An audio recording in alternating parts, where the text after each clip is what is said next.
Welcome to today's explainer on margin accounts. We're going to be talking about the mechanics, the math, the risks, the rules, and of course, the money flow. Real quick, before we dive into all the financial drama today, this explainer is brought to you by CertFuel.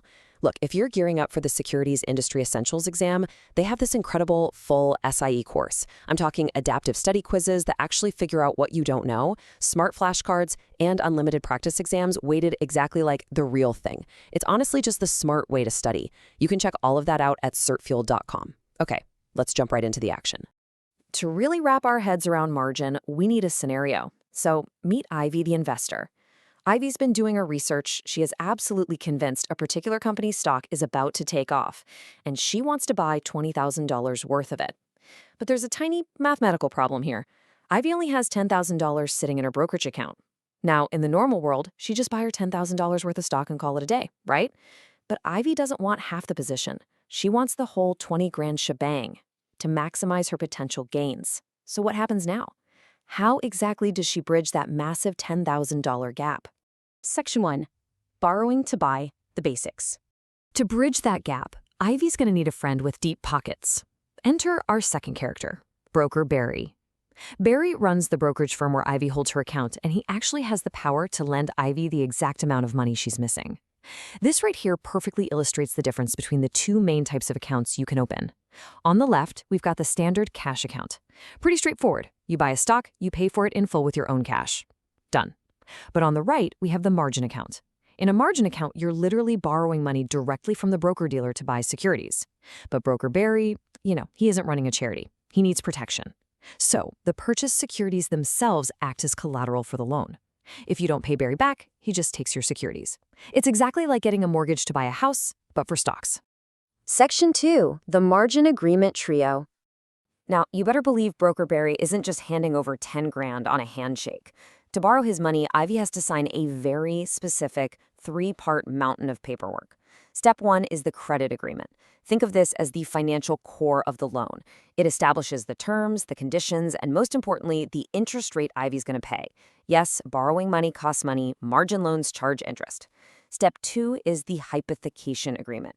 Hypothecation is just a wildly fancy legal word for pledging. By signing this, Ivy legally pledges her newly bought securities as collateral. And note, she has to pledge the securities in her account. Broker Barry is not going to accept her vintage toaster, and he definitely won't accept her pet dog, no matter how cute it is. Finally, step 3 is the loan consent form. This gives broker Barry permission to take Ivy's pledged securities and lend them out to other customers, which is usually done for short selling. Okay, listen up, because this is a massive exam trap. The test makers absolutely love this one. Out of that 3-part margin agreement we just looked at, the credit agreement is legally required. The hypothecation agreement is legally required. But the loan consent form, it is entirely optional. Ivy does not have to sign it to get her margin loan. Exam questions are going to constantly try to bait you into thinking all 3 forms are mandatory to open the account. Don't fall for it. The loan consent form is the odd one out. It's optional. Section 3. Who makes the rules?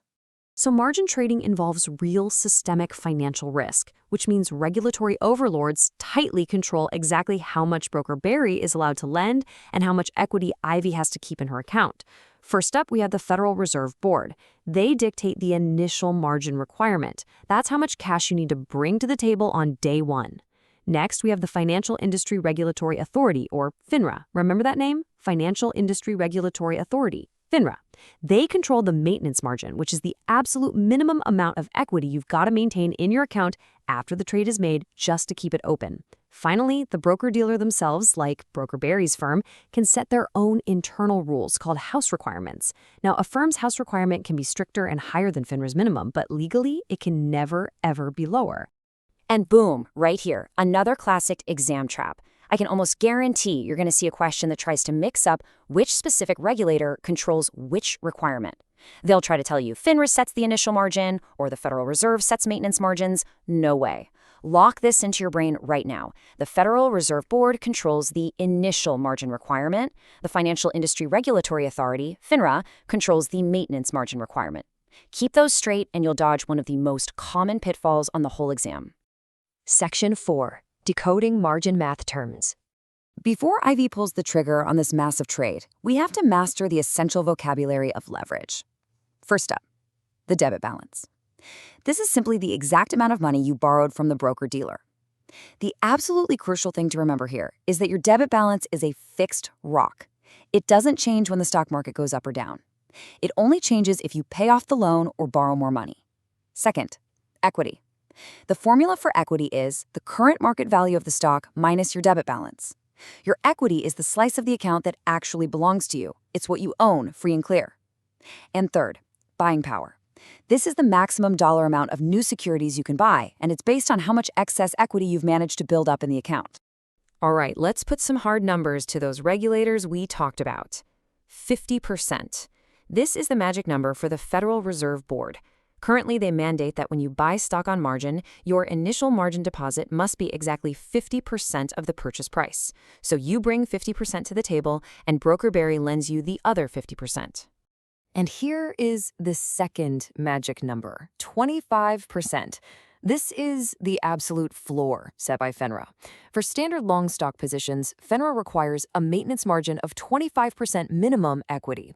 If your equity, again the part you actually own, drops below 25% of the current market value, you are in serious trouble. Section 5. The dreaded margin call. Let's actually see this math in action when a trade goes horribly, horribly wrong. We'll start with Ivy's baseline dream trade. She buys $20,000 worth of stock. To satisfy the Federal Reserve's initial margin requirement, she deposits her $10,000 in cash, which is that required 50%. Broker Barry lends her the rest. Therefore, her debit balance, that fixed rock of debt she owes Barry, is exactly $10,000. At this very moment, she has $20,000 in market value minus $10,000 in debt, leaving her with $10,000 in equity. Everything is great. Until it isn't. Disaster strikes. The company Ivy bought into releases a terrible earnings report, and the stock price absolutely craters. Step 1. The total market value of her stock drops from $20,000 all the way down to $12,000. Step 2. Look closely at her debit balance. It is still $10,000. Remember, the debt doesn't shrink just because the stock did. She still owes Broker Barry that full $10,000. Step 3. The devastating math. We take her new market value of $12,000, subtract her fixed $10,000 debit balance, and wow, her equity falls to just $2,000. Her initial $10,000 investment just evaporated down to $2,000. Okay, I want you to pause this explainer right here. Seriously, pause it. Grab a calculator or just do the mental math. I want you to calculate this. Is Ivy's remaining $2,000 of equity above or below the 25% FINRA maintenance requirement based on her new $12,000 market value? Take a second and figure it out. Okay, if you did the math, you know that 25% of $12,000 is $3,000. FINRA requires her to have at least $3,000 in equity just to keep this account open. But she only has $2,000. Her equity has plunged to 16.7%. And that triggers the single scariest phrase in investing, a margin call. A margin call is a strict demand from the broker-dealer for the customer to immediately deposit additional funds or securities. Broker Barry is officially calling Ivy on the phone, and let me tell you, he is not asking nicely. He is demanding she wire money right now to get her equity back up to that required maintenance level. Which leaves us with one final, pretty provocative question. What if Ivy just doesn't have the cash? What if she ignores Broker Barry's margin call entirely? Well, think back to that hypothecation agreement she signed on day one. By legally pledging her securities as collateral, she gave Barry all the power.